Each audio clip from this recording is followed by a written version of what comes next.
उत्तर प्रदेश की राजधानी लखनऊ में 3 दिनों का महामेला शुरू होने जा रहा है। आज से शुरू हो रहा ये इन्वेस्टर्स समिट 12 फरवरी तक चलेगा। इस समिट में 13,000 से ज्यादा कंपनियां 21 लाख करोड़ का MOU करेंगी साइन। इस महामेले से पहले इसकी तैयारियां पूरी कर ली गई हैं। यूपी को निवेश का केंद्र बनाने के लिए आयोजित होने जा रही है ग्लोबल इन्वेस्टर्स समिट में उद्योगपतियों के स्वागत की तैयारियां पूरी कर ली गई हैं। इसके लिए लखनऊ के वृंदावन इलाके को मेहमानों के लिए किया गया है तैयार। इस समिट में 15 देशों से निवेशक आएंगे। देश और विदेश के दिग्गज उद्योगपतियों की मौजूदगी में 13,255 कंपनियां करीब 21 लाख करोड़ के निवेश का MOU करेंगी। इस समिट का उद्घाटन प्रधानमंत्री नरेंद्र मोदी करेंगे। इस सम्मेलन में केंद्र और राज्य सरकार के कई मंत्रियों और देश के प्रमुख उद्योगपतियों के हिस्सा लेने की उम्मीद। इस समिट में गृहमंत्री अमित शाह, रक्षा मंत्री राजनाथ सिंह और केंद्र के 21 वरिष्ठ मंत्री होंगे शामिल। समिट का समापन 12 फरवरी को राष्ट्रपति द्रौपदी मुर्मू के भाषण से होगा। देश के बड़े उद्योगपति यूपी में निवेश को लेकर बड़ा ऐलान कर सकते हैं। पीएम मोदी और सीएम योगी आदित्यनाथ कारोबार जगत के दिग्गजों को यूपी में निवेश का देंगे महामंत्र। ये यूपी सरकार का प्रमुख निवेश शिखर सम्मेलन है। ये नीति निर्माताओं, उद्योग जगत के प्रतिनिधियों, शिक्षाविदों, थिंक टैंक और दुनिया भर के नेताओं को एक मंच पर लाएगा। इन्वेस्टर्स यूपी 2.0 एक व्यापक निवेशक केंद्रित और निवेश इकोसिस्टम है जो निवेशकों को मानक सेवाएं देने का करता है प्रयास। उत्तर प्रदेश अपने इंफ्रास्ट्रक्चर की मजबूती के साथ दुनिया भर के कारोबारियों को आकर्षित कर रहा है। यूपी अपने डिफेंस कॉरिडोर, नोएडा के IT हब और पर्यटन की संभावनाओं के साथ दुनिया भर में निवेश का केंद्र बन रहा है। यूपी की राजधानी लखनऊ को एक ग्लोबल बिजनेस हब के रूप में सजाया जा रहा है। इस वैश्विक निवेशक सम्मेलन में सिंगापुर, डेनमार्क, जापान, संयुक्त अरब अमीरात, ऑस्ट्रेलिया और ब्रिटेन साझेदार देशों के रूप में शामिल हो रहे हैं। प्रधानमंत्री नरेंद्र मोदी आज मुंबई का भी करेंगे दौरा। मुंबई के Chhatrapati Shivaji Maharaj terminus railway station से 2 नई वंदे भारत एक्सप्रेस ट्रेनों को दिखाएंगी हरी झंडी। वंदे भारत ट्रेन मुंबई और सोलापुर के बीच चलाई जाएगी, तो दूसरी वंदे भारत ट्रेन मुंबई और साईनगर शिरडी तक चलाई जाएगी। मुंबई सोलापुर वंदे भारत ट्रेन देश की 9वीं वंदे भारत ट्रेन होगी, तो मुंबई साईनगर शिरडी वंदे भारत ट्रेन देश की 10वीं वंदे भारत ट्रेन होगी। प्रधानमंत्री मोदी मुंबई की सड़कों पर ट्रैफिक को कम करने के लिए Santa cruise chamber link road का करेंगे उद्घाटन और साथ ही कुरार अंडरपास का भी करेंगे उद्घाटन। ये सड़कें वेस्टर्न एक्सप्रेस हाईवे को ईस्टर्न एक्सप्रेस हाईवे से कनेक्ट करती हैं। इससे पूर्व और पश्चिमी उपनगर आसानी से जुड़ेंगे। प्रधानमंत्री मोदी मुंबई में अल्जामिया तुस सैफियाफ के नए परिसर का भी करेंगे उद्घाटन। अल्जामिया तुस सैफियाह बोहरा समुदाय का प्रमुख शैक्षणिक संस्थान है। त्रिपुरा में होने वाले विधानसभा चुनाव के लिए जारी है प्रचार प्रसार का दौर। आज हेमा मालिनी पार्टी के लिए करेंगी राज्य में प्रचार। हेमा मालिनी आज 3 विजय संकल्प रैली को करेंगी संबोधित। दोपहर 12 बजे दक्षिणी त्रिपुरा में पहली रैली। राज्यसभा में विपक्ष की नारेबाजी के बीच गरजे प्रधानमंत्री मोदी, कहा देश देख रहा है कि एक अकेला कितनों पर पड़ रहा है भारी। नेहरू महान थे तो परिवार का कोई व्यक्ति उनका सरनेम क्यों नहीं रखता। देश देख रहा है, देश देख रहा है, एक अकेला कितनों को भारी पड़ रहा है, एक अकेला कितनों को भारी पड़ रहा है। प्रधानमंत्री मोदी का विपक्ष को करारा जवाब, कहा जितना कीचड़ उछालोगे उतना ही कमल खिलेगा। कहा 60 सालों में कांग्रेस ने सिर्फ गड्ढे किए।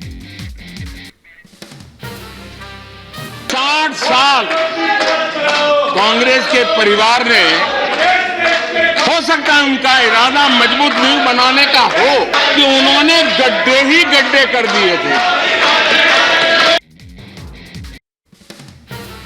प्रधानमंत्री मोदी का कांग्रेस पर हमला, बोले कांग्रेस को बार बार देश ने नकारा। कांग्रेस को हर मौके पर जनता सजा देती है। कांग्रेस को बार बार देश नकार रहा है, लेकिन कांग्रेस और उसके साथी अपनी साजिशों से बाज नहीं आते हैं। कांग्रेस पर प्रधानमंत्री मोदी का तंज, बोले जनता के खाते खुले, कांग्रेस के खाते बंद हुए। इतने बैंक के खाते खुल जाए, इतना एम्पावरमेंट हो जाए, लोग इतने जागरूक हो जाए और किसी का इतने सालों के बाद खाता बंद हो जाए। राज्यसभा में प्रधानमंत्री मोदी ने कहा, कोरोना पर हमने वैक्सीन बनाई, हम वैक्सीन लाए तो दुनिया हैरान थी, लेकिन वैज्ञानिकों को बदनाम करने की कोशिश की गई। राज्यसभा में बोले प्रधानमंत्री मोदी, विकास की नियत, दिशा, प्रयास, परिणाम मायने रखता है, सिर्फ कहने से कुछ नहीं होता। राज्यसभा में किसानों पर बोले प्रधानमंत्री मोदी, छोटे किसान देश की ताकत, किसानों के नाम पर सियासत की गई। प्रधानमंत्री मोदी ने कहा, कांग्रेस को नौकरी रोजगार में फर्क नहीं पता, देश में नई संभावनाएं बनी, रोजगार के नए अवसर बनाए जा रहे हैं। फ्री की सियासत पर पीएम का हमला, बोले कुछ राज्यों की सोच कर्ज लेकर घी पियो वाली, पड़ोसी देशों की हालत देखकर सीखें कुछ राज्य। राज्यसभा में पीएम के बयान पर मुकुल वासनिक ने कहा, भारत में लोकतंत्र, जब तक लोकतंत्र है, नेहरू जी को देश भूल नहीं सकता। राज्यसभा में पीएम के बयान पर बीजेपी नेता अरुण सिंह ने कहा, विपक्ष की काली करतूतें देश ने देखी, जनता देखती है, जनता इसकी निंदा करती है। उत्तराखंड के देहरादून में बेरोजगार संघ के छात्रों पर लाठीचार्ज की मजिस्ट्रेट से होगी जांच, सीएम पुष्कर सिंह धामी ने दिए इस बात के आदेश। उत्तराखंड के देहरादून में बेरोजगार संघ के प्रदर्शन के दौरान बवाल हुआ, गांधी पार्क के पास पुलिस के लाठीचार्ज पर छात्रों ने किया पथराव, पुलिस ने खदेड़ डाला। देहरादून में हुए लाठीचार्ज पर हरीश रावत का बयान आया सामने, बोले बच्चे निष्पक्ष परीक्षा तंत्र मांग रहे हैं, सीएम धामी नौजवानों से करें संवाद। जबरन पुलिस के जवान उठा करके ले गए और जब विरोध में वो लोग प्रदर्शन करने निकले, आपने निर्मम लाठीचार्ज कर दिया, उनको जेल में ठूसने की बात कर रहे हो, ये बहुत दुखद चीजें हैं। देहरादून में बवाल पर कैबिनेट मंत्री रेखा आर्या का बयान, बोली उत्तराखंड की सरकार युवाओं के साथ धैर्य बनाए रखें, बहकावे में ना आए। उत्तराखंड के कैबिनेट मंत्री गणेश जोशी का बयान आया सामने, बोले कांग्रेस बेरोजगारों को भड़काने का काम कर रही है। राजस्थान के जयपुर में अल्पसंख्यक मोर्चा ने गहलोत सरकार के खिलाफ निकाला मार्च, नाबालिगों ने बजाए ढोल, पुनिया बोले सत्ता बदलेगी। चंडीगढ़ में निहंगों के बवाल के बाद पुलिस ने 7 लोगों के खिलाफ दर्ज की एफआईआर, सिखों बंदियों की रिहाई को लेकर धरने पर बैठे निहंग, प्रदर्शन में खालिस्तानी समर्थक शामिल होने की आशंका। जासूसी कांड के खिलाफ दिल्ली बीजेपी ने खोला मोर्चा, केजरीवाल के आवास के बाहर विरोध प्रदर्शन, आप सरकार पर बीजेपी नेताओं की जासूसी कराने का आरोप। जासूसी के आरोप पर बोले सिसोदिया, बीजेपी ने नया आरोप लगाया है, बीजेपी का अस्तित्व ही सीबीआई पर। दिल्ली एमसीडी के मेयर चुनाव की नई तारीख आई, केजरीवाल सरकार ने उपराज्यपाल वीके सक्सेना को भेजा प्रस्ताव, कहा 13-14 फरवरी को हो मेयर का चुनाव। गुजरात के अहमदाबाद में G20 के तहत अर्बन 20 की बैठक की शुरुआत, शहरों के सतत विकास और शहरी चुनौतियों के समाधान पर बैठक में चर्चा। गुजरात के मुख्यमंत्री भूपेंद्र पटेल ने किया बैठक का शुभारंभ, केंद्रीय आवास और शहरी मामलों के मंत्रालय की मेजबानी में बैठक का आयोजन। कच्छ में G20 सम्मेलन के अंतर्गत पहली पर्यटन कार्य समूह की बैठक, योगा करते नजर आए, बैठक में हिस्सा लेने पहुंचे विदेशी मेहमान। ताजनगरी में आने वाले G20 देशों के प्रतिनिधिमंडल के स्वागत के लिए तैयारियां पूरी, प्रतिनिधिमंडल के लिए शहर को खास तरीके से सजाया गया। G20 देशों के मेहमानों के लिए आगरा किला के दीवाने आम में होगा सांस्कृतिक कार्यक्रम, लाइट एंड साउंड शो और लेजर के जरिए बताया जाएगा इतिहास। इसमें हमारे नगर निगम के द्वारा आप देखेंगे कि पूरे रूट पर विभिन्न वॉल्स के ऊपर ब्यूटीफुल पेंटिंग्स लगाई हैं, जिससे कि जो हमारे यहाँ की ब्रज की संस्कृति या हमारे कल्चर की या इंडिया की संस्कृति को प्रदर्शित किया है। आम जनता के लिए खुला रांची का राजभवन गार्डन, गेट पर एंट्री के लिए पर्यटकों की लगी लंबी कतार। बहुत ही सुंदर है, हरियाली है। ऐसे तो शहर में सारे पेड़ कट जा रहे हैं, अपार्टमेंट बन जा रहा है, तो कम से कम खुली हवा में बच्चे सांस लें। बहुत ही सुंदर उद्यान है। राजस्थान के मुख्यमंत्री अशोक गहलोत आज अपना 10वां बजट करेंगे पेश, सरकार के वर्तमान कार्यकाल के ये आखिरी बजट होगा। कर्नाटक का विधानसभा सत्र आज से होगा शुरू। 17 फरवरी को पेश किया जा सकता है बजट। झारखंड के पूर्व सीएम शिबू सोरेन की तबियत बिगड़ी। रांची के मेदांता अस्पताल में इलाज लगातार जारी। लखनऊ का नाम बदले जाने की चर्चा के बीच शिवपाल यादव की आई प्रतिक्रिया। शिवपाल बोले, मूर्ति लगाने और नाम बदलने के बजाय बीजेपी को विकास पर फोकस करना चाहिए। अंबेडकर नगर के स्कूल में प्रिंसिपल को नहीं पसंद आया बच्चे का फौजी स्टाइल कट। छात्र का कराया मुंडन।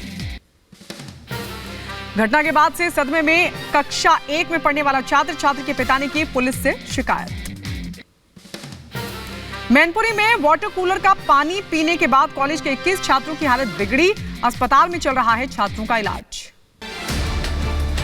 छात्रों ने पानी में जहरीला पदार्थ होने की जताई आशंका। इंजीनियरिंग कॉलेज का है ये पूरा मामला।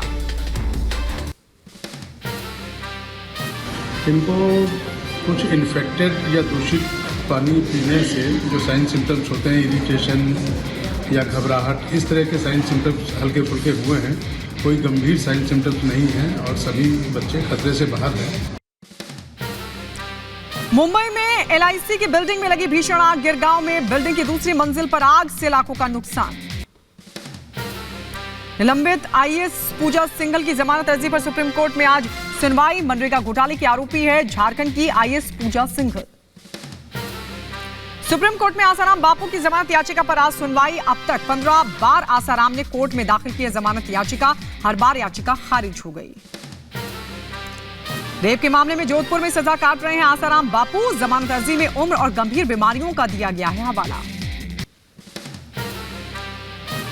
दाऊदी बोहरा समाज की बहिष्कार प्रथा के खिलाफ दाखिल याचिका पर आज फैसला। सुप्रीम कोर्ट की 5 जजों की संवैधानिक पीठ सुनाएगी फैसला।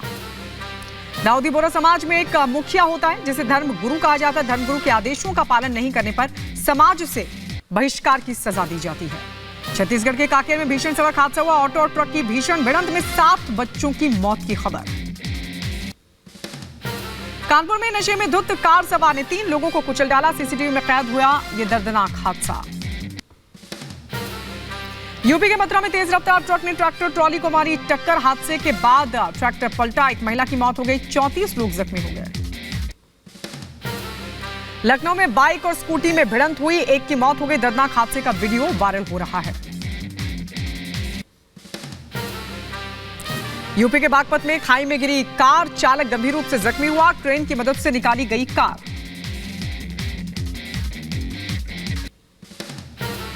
मध्य प्रदेश के उज्जैन में चलती स्कूटी पर लगी भीषण आग। 3 लड़कियों ने भागकर बचाई अपनी जान। यूपी के बागपत में एक्सप्रेस वे पर बड़ा हादसा टला। चलते ट्रक में लगी अचानक आग। ट्रक ड्राइवर ने कूदकर बचाई अपनी जान। यूपी के रायबरेली में कबाड़ गोदाम में अचानक लगी आग। लाखों का सामान जलकर खाक हुआ। दमकल की गाड़ियों ने पाया आग पर काबू।